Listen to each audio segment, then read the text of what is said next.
Hi friends, Cuddalore SP office பக்கத்தில் ஜாங்கிட் மண்டபம், police மண்டபம் சொல்லுவாங்க. 100 கிலோ வடி பிரியாணி, ஒரு வட்டாவில் 60 கிலோ வடித்து 3 வட்டா முடிச்சிட்டோம். என்னோட 3வது பயிற்சி மையமாக master, Salem master, Namakkal master, பெங்களூர்லேருந்து ரியாஸ் மாஸ்டர் எல்லாமே இன்னைக்கு என்கிட்ட வேலை செஞ்சப்பறம் மாஸ்டர் தான். அவங்க அதை நினச்சி இனிமேல் வேலை செய்யணும், உழைக்கணும். ஆனால் எல்லாம் உங்களுக்கு திருப்தி தானே? Okay okay okay. இன்னும் நிறைய உண்மைகளை எப்போ வேணா நீங்க எங்க ஈவெண்ட்டுக்கு வரலாம். நாங்க எப்பவும் உங்களுக்காக காத்துட்டு இருப்போம். நீங்க ஜெயிக்கிற வரைக்கும், நாங்க சாகுற வரைக்கும் உங்க கூட இருப்போம். சரியா? சரி, ஓகே ஓகேடா.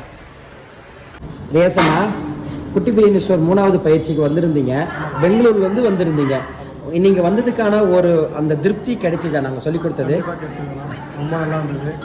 அப்புறம் இந்த நேற்று ட்ரைனிங் நல்லா சொல்லி கொடுத்தீங்க. இன்றைக்கி வந்து லைவாகவே காட்டி, லைவாகவே எங்கள் கையிலே செஞ்சுட்டு தம் பிரியாணி செய்ய வச்சுங்க. ரொம்ப நல்லா இருந்ததுண்ணா. சரி சரி. நீங்கள் இப்போ மன திருப்தியோட தான் போகிறீங்க. கண்டிப்பாக. அதாவது நிறைய பேர் பெங்களூர் தான் ஃபோன் பண்ணுறாங்க, தமிழ்நாட்டோட பிரியாணி நாங்கள் செய்யணும், சாப்பிடணும்னு சொல்லி.